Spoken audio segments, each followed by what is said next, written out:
It's time again for Tasty Tuesday. Welcome to my kitchen. And today I'm sharing with you an old family recipe. It's a great recipe for summer, but we're kind of working our way into fall now. And it's also a great recipe for fall and winter. I'm showing you how to make my family's recipe for Swedish baked beans. We also called them growing up barbecue beans. This bean pot was my grandmother's. She had two of these. My mom kept one and my mom gave me this one. So she would have, I assume, she would have used dry beans to make this recipe. But today we use the crock pot and we use canned beans, and this recipe is still very, very good.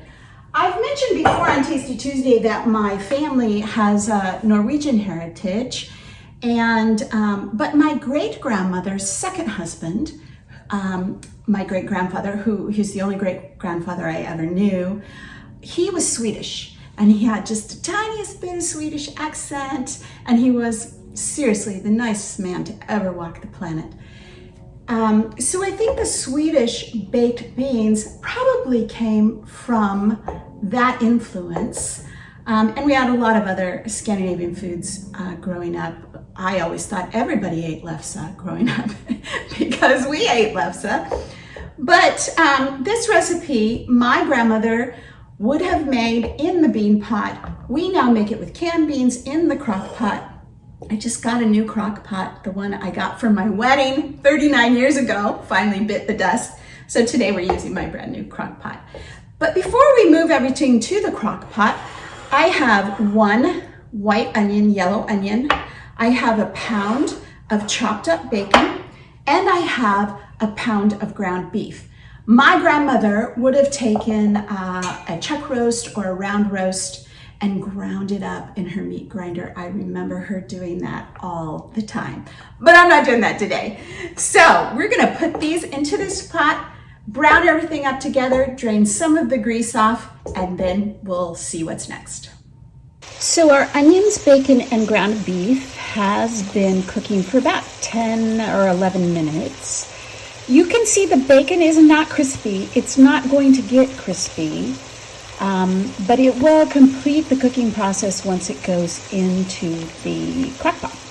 So I'm going to drain it and move on to the next part. Okay, next steps. We have our bacon, ground beef, and onion now in the crock pot. And we're gonna add our canned beans and then a bunch of flavorings. Now for the canned beans, my grandmother always used butter beans. They're hard to find these days. I've got cannellini beans. You can use any white bean, large bean, lima bean, but I buy cannellini. I have 2 cans of cannellini beans. And I have 2 cans of red kidney beans.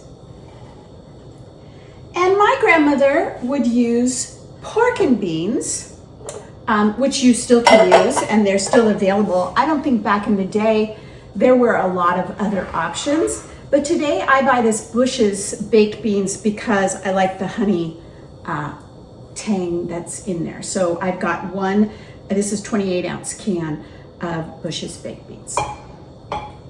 That goes in there. This is making a gigantic pot. This is for a potluck we're going to, and I'm sure we will have leftovers. All right, so now we are going to add all of our flavorings. Let's get rid of that mess. So the first thing I have here is, let's see, a half a cup of ketchup. In that goes.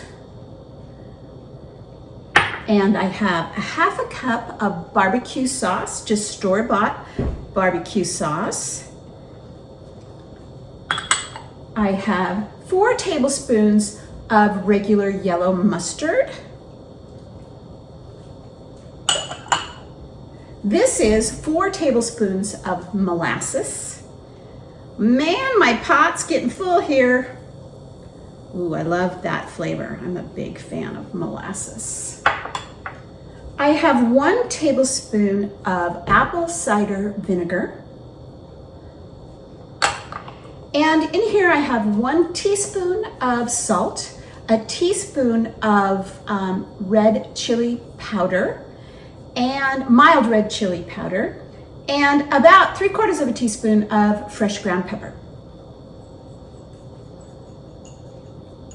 Now the last thing I'm adding is about a cup of chopped up summer sausage. You can use kielbasa, you can use any kind of sausage, or you can leave this out altogether. But that's already cooked, so that's why I didn't put it in on the stovetop with the rest of the ingredients. Look at this, it's gigantic. So I'm going to stir this all together now, and I'm going to cook it on low for about 6 to 8 hours in the crock pot. And then I will come back and show you this wonderful, wonderful dish that will wow your guests at your next picnic, family reunion, whatever. Swedish barbecue beans. I'll see you in a bit. It has been just under 6 hours since we started our beans, and the whole house smells amazing. And I am going to have a little taste here. One thing I forgot to tell you about the canned beans, you want to drain the red kidney beans and the white cannellini beans, but not the Bush's baked beans. And also, if you don't want to do this in a crock pot, if you don't have the time or don't have a crock pot, you can do this in the oven for about an hour. So let's have a taste. So about 6 hours in the crock pot. I'm actually going to turn the heat off and then heat it back up a little bit before serving time. But I'm going to have a snack.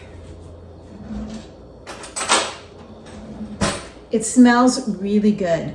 The aromas that really come out to me are a little bit of mustard that we put in, and even that 1 tablespoon of apple cider vinegar. I really get that. And it's, smells great. Hopefully my mouth is watering.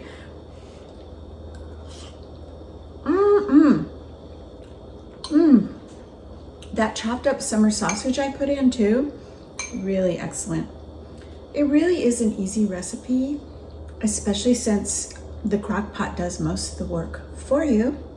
And of course, using canned beans instead of dry beans takes so much time away from the preparation.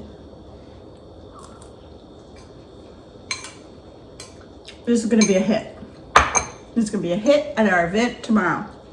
So there you have it. My family's baked beans. We grew up calling them Swedish beans or barbecue beans or Swedish barbecue beans. I don't really know the exact origin of this recipe, but my grandmother made them, my mother made them, and I make them today for you for Tasty Tuesday. So thanks for joining me. I hope you'll try this recipe, and we'll see you next week.